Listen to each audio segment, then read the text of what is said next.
आज जो है वो हीमोफीलियक्स जो होते हैं, जो कि पेशेंट्स जिनमें के जेनेटिक टेंडेंसी होती है due to deficiency of certain factors like factor 8, factor 9,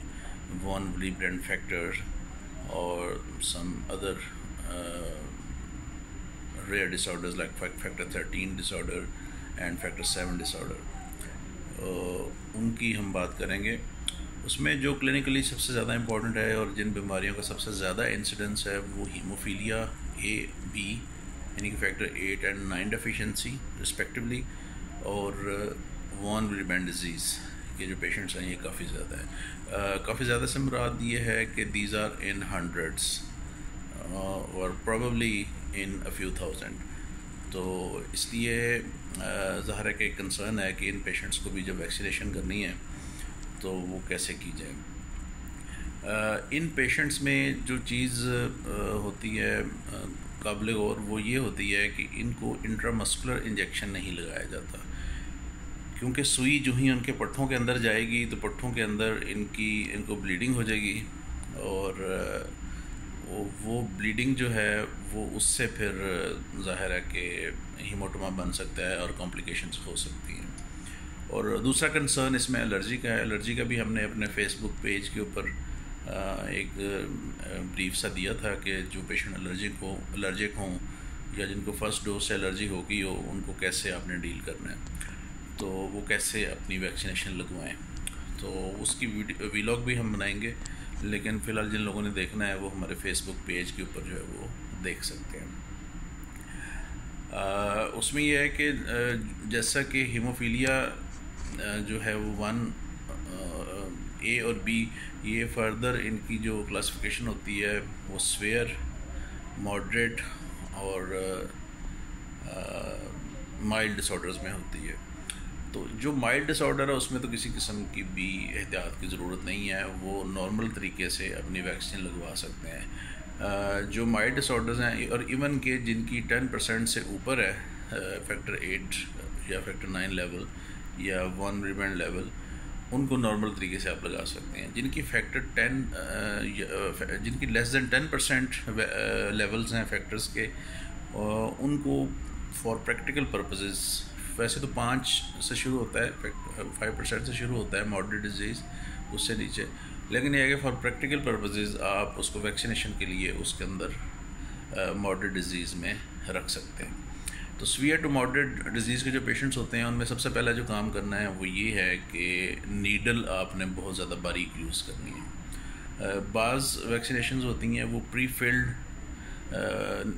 syringes में आती हैं, उसमें नीडल छोटा करने की ऑप्शन नहीं होती, लेकिन कोशिश करें कि उसको उसमें से निकाल के तो छोटी नीडल 25 to 27 गेज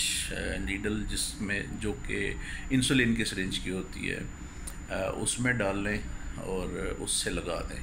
तो वो एक सेफ़ है। उसके बाद ये है कि उसको 10 मिनट तक अच्छी तरह प्रेस करके रखें और आइस का उसके ऊपर रखें पैक, ताकि वहाँ पे ब्लड की एकोमोलेशन ना हो। आइस पैक रखें और 10 मिनट तक उसको दबा के छोड़ दें। फिर फर्दर पेशेंट को कहेंगे आपने 2.5-3 घंटे उसको देखते रहना, उसकी सेल्फ़ इंस्पेक्शन करते रहें, आया कि उसके वहाँ पे कोई स्वेलिंग हो रही है या एकदम बहुत ज़्यादा पेन स्टार्ट हो गई है तो और स्वेलिंग इंक्रीज़ हो रही है तो उसको वो फौरी तौर पे रिपोर्ट करें ताकि उसको मैनेज किया जा सके, उसके जो भी तरीक़ाकार है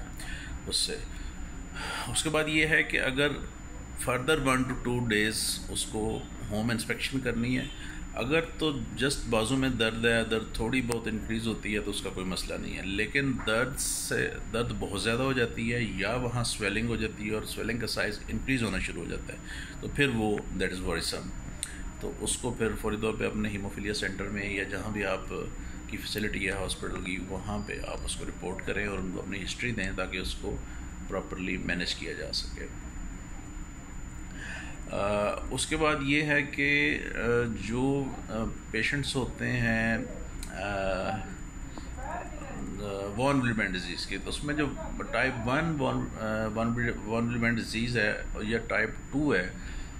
जो कि डेफिशिएंसी वाली होती हैं, तो इसमें आपने DDAVP डेस्मोप्रेशन जिसको कहते हैं,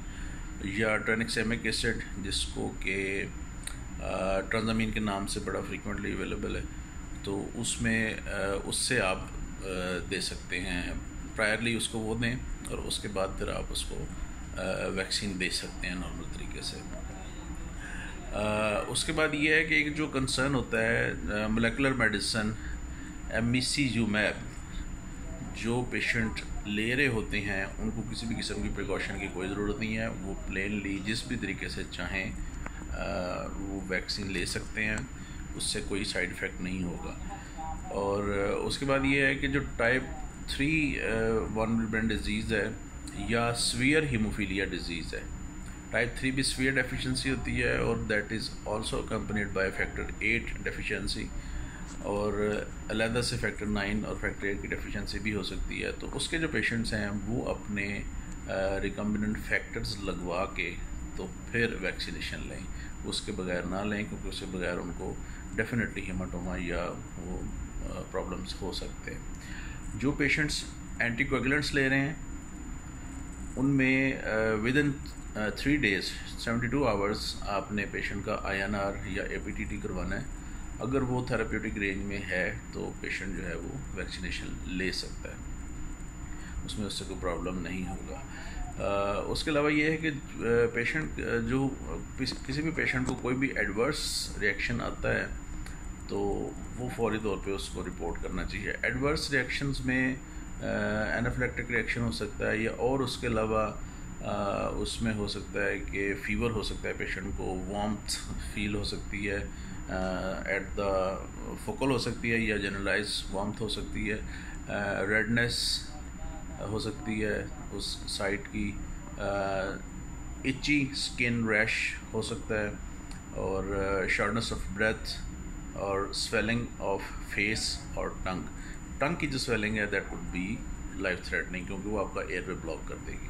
तो ये चीज़ें होती हैं, तो फौरी तौर पे अपने जो भी हीमोफीलिया सेंटर है या मेडिकल सेंटर है वहाँ पे इसको रिपोर्ट करें। ये थी चीज़ें जो कुछ जहन में आ गई, उससे के हिसाब से मैंने बता दी।